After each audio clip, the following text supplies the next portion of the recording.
Hello, I'm going to give you some feedback on your week 1 entry, Darren. So I put this in point form, which was best because then I can see the points that you're making.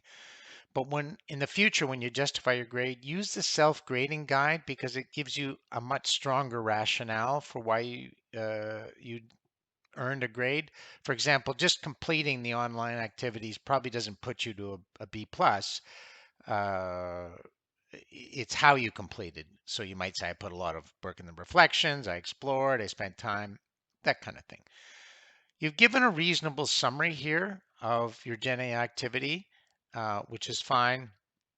And I like how you've given me um, some feedback on these individual tools, which is good. I would like a little bit more if you were thinking of moving to sort of the A area. And so you say the audio and video overviews were helpful, um, but it doesn't really tell me how they were helpful. Why are they helpful? And it's not just different approaches. It might make it easier to understand. It might make it condensing things. It might that you really thought it was interesting to interact with the audio. Those sorts of things. And the interact mode takes time. Some summaries will useful felt a bit surface level or repetitive. So I like that. That's good. And you provide some suggestions. So I do appreciate the detail, maybe just a little more detail if you're looking for an A. So you got 3 to 4 hours on your project here. One thing I don't have is an actual, and let me just check here, week 1. So you want to put a link to your project. Let's take a look here. It's a chatbot project designed to customize chatbot. Now, just keep you informed. You do have to pick. You have to pay for either ChatGPT or Gemini to do this. Another thing, don't use underline here because underline equals linked. So you have your plan here. I think you could use your chatbot to a better advantage to tell you develop a step-by-step plan. So work with that and have it develop a plan. So you're doing a chatbot, a study helper for students.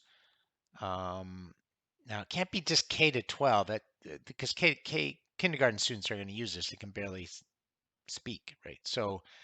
Um, so you're gonna have to pick a different grade, a bigger, an older grade if you're going to do a chatbot. So you want to think about that a little bit more. And so you spent this. Now I don't know what you spent um, the 3 to 4 hours on, because you're using ChatGPT here. So yeah, I mean, this doesn't look like a reflection of your project, to be honest. Um, and so it looks like you spent some time here, but not on your project. And given your basic level of understanding, I would suggest you do another project because chatbots can be a bit complex to create, and it doesn't seem like you have a focus. So you're kind of behind, I think, in the personal project. You need something really concrete, something like developing a list of strategies, and it has to reflect what you are actually um, uh, doing, right? What your I don't whether it's work or school or whatever, it has to be personally useful for you. And then you um, have put in your contributions here for the first week. They're reasonable. It's fine. Now, this is not just putting know it. I don't know what this is. You should link this to the actual word. So copy that, do this, highlight it, right click, insert the link, and then give us a 2 to 3 sentence description of note, because I don't know what it is. I've never heard of it, so I'd be curious about it. So that's the ways that you can improve the grade. I'd say you are at a kind of a B level. And yeah, hope that's helpful.